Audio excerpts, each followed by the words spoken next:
अस्सलाम वालेकुम। मैं मरियम और आप देख रहे हैं मरियम ऑफिशियल। अच्छा, ये जो कोविड का सीज़न चला है 2020 टू 21, इसमें एक चीज़ हमने बहुत अच्छी से सीख ली और वो क्या थी? Distancing, keep distance. ठीक है।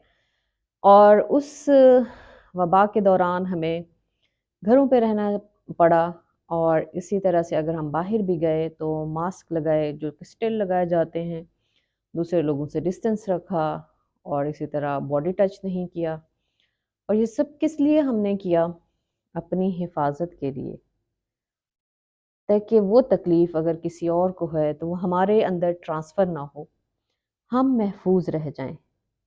तो सेम इज़ द केस, अगर यही फार्मूला हम पूरी ज़िंदगी में लोगों के साथ रिलेशनशिप कायम करते हुए, इंटरैक्शन करते हुए, अपने टर्म्स बनाते हुए अगर अपना लें, तो भी हम बहुत सारी तकलीफ़ों से बच जाएं।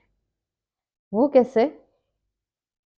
जब हम दोस्ती करें, जब हम किसी से दुश्मनी करें, जब हम किसी से मोहब्बत करें, जब हम किसी से नफ़रत करें, जब हम किसी से उम्मीदें वाबस्ता करें, या हम किसी को इस लेवल पे लेके आएँ कि वो हमसे कुछ उम्मीदें जोड़ ले, तो इन सब मामलात में अगर हम थोड़ा-सा फ़ासला रखें, तो हम बहुत सारी मुश्किलात से बच जाएँ।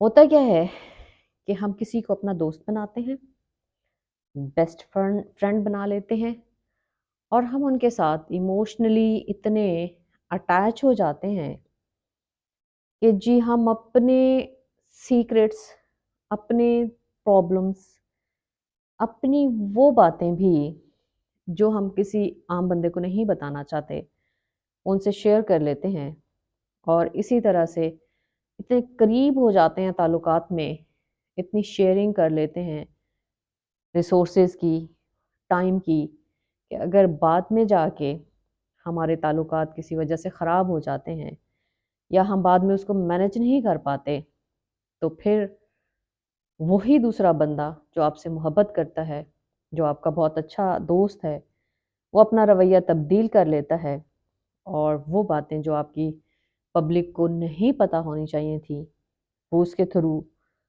उसको लोगों में मशहूर कर दिया जाता है या उसका इश्तिहार कर दिया जाता है, उसको फैला दिया जाता है, जिसकी वजह से बाद में आपको बहुत पछताना भी पड़ता है, बहुत तकलीफ़ भी होती है। और वो क्या था, आपने उसकी उम्मीदें वाबस्ता कर लीं, आपने उसको इतना क्लोज़ कर लिया कि बाद में वो डिस्टेंस कायम करना बहुत मुश्किल हो गया। अगर वो शुरू में ही आप कायम रखते और उस रिश्ते को एक डिस्टेंस से लेके चलते, तो कितना ही खूबसूरत होता कि जैसे खूबसूरती से मिले थे, वैसे ही खूबसूरती से जुदा होते। और इसी तरह से अगर किसी से नफ़रत करते हैं, किसी बिना पे, दुश्मनी तो नहीं कहनी चाहिए, लाइक आपकी लाइकिंग में नहीं आता वो बंदा, तो आप इतने एक्सट्रीम पे चले जाते हैं, ऐसे-ऐसे मामलात कर बैठते हैं कि अगर कल को उसके करीब होना पड़े या उससे कोई ताल्लुक़ कायम करना पड़े, तो वो बहुत मुश्किल हो जाए। इसी तरह अगर मियाँ और बीवी हैं, तो एक दूसरे के साथ इतनी शेयरिंग कर लेते हैं या ऐसी एक्सपेक्टेशंस कायम कर लेते हैं, अगर वो फ्यूचर में उसको मेंटेन ना कर सकें, तो वो एक दूसरे के लिए तकलीफ़ देह हो जाता है। तो जब भी लोगों से ताल्लुकात कायम करें, तो एक डिस्टेंस से रहें। किसी को अपने ऊपर इतना सवार ना होने दें कि कल को आपके लिए भी और उसके लिए भी बहुत मुश्किल हो जाए।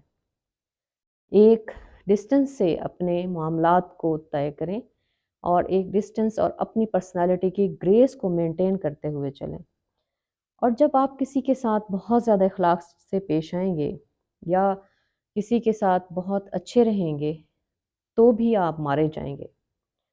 वजह क्या होगी? कि उसको फॉर ग्रांटेड लिया जाएगा। अगला बंदा एहसानमंद नहीं रहेगा। बहुत कम, बहुत रेयर केसेज़ ऐसे होंगे जो आपके उन काविशों को एडमायर करेंगे یا آپ کے ساتھ کھڑے رہیں گے یا اس بات کو ایڈمٹ کریں گے کہ ہاں آپ نے ہمارے ساتھ کبھی بھلائی کی تھی. ادروائز ہمیشہ بھلائی کو فور گرانٹیڈ لیا جائے گا. اگر عورت خاوند کے ساتھ بہت اچھی ہے، ضروری نہیں ہے اسے وہی ریوارڈ ملے. خاوند اس کو کمزوری سمجھ لے گا اور اس کو فور گرانٹیڈ لے کے آگے چلا جائے گا. آپ سسرالیوں کے ساتھ بہت اچھی ہیں تو ضروری نہیں ہے کہ آپ کی ساس بھی اس طرح سے آپ کی عزت کرے.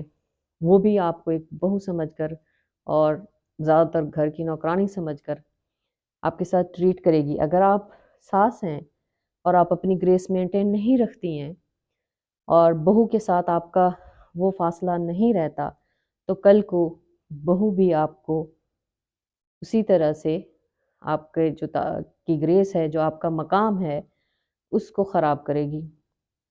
آپ کے اولاد کے ساتھ، آپ کے والدین کے ساتھ، ہر ایک کے ساتھ ایک خوبصورت ترین فاصلہ رکھتے ہوئے اور تعلقات میں میانہ روی رکھتے ہوئے چلیں تاکہ آپ کی اپنی شخصیت برقرار رہے اور کوئی بھی آپ کو کبھی بھی خراب نہ کر سکے. کیونکہ دنیا ایسی ہے کہ جب آپ تکلیف میں ہوں گے، جب آپ ناکام ہوں گے کسی بھی وجہ سے، تو اس وقت آپ کو لوگ ایسے ایسے ریمارکس دیں گے. کسی سے مدد بھی مانگنے جائیں گے تو کوئی مدد نہیں کرے گا. آپ کو نکما کہا جائے گا، آپ کو بے وقوف کہا جائے گا، آپ کو بے عقل کہا جائے گا، آپ کو لالچی کہا جائے گا، آپ کو منحوس کہا جائے گا. اور جب آپ کامیاب ہوں گے، وہی لوگ آپ کے آگے پیچھے دائیں بائیں ہر طرف سے کھڑے ہوں گے اور آپ کے ساتھ تعلق بنانا اپنے لیے عزت کا مقام سمجھیں گے اور آپ کے سر پہ ہاتھ رکھ کے بڑے فخر سے کہیں گے کہ تم میرے بیٹے ہو، تم میرے بھائی ہو، تم میرے رشتہ دار ہو. اور وہ رشتے نکل کے آئیں گے جو کہ کبھی آپ نے دیکھے بھی نہیں تھے. تو اس لیے جو بھی کام کریں اس میں میانہ روی رکھیں، اپنے اللہ پہ بھروسہ رکھیں اور لوگوں کے ساتھ ڈسٹنس سے چلیں اور کیئرفلی چلیں. تو ہی آپ ایک کامیاب انسان ہو سکتے ہیں. اللہ آپ کی حفاظت کرے. اسی کے ساتھ مجھے دیجیے اجازت. اللہ حافظ.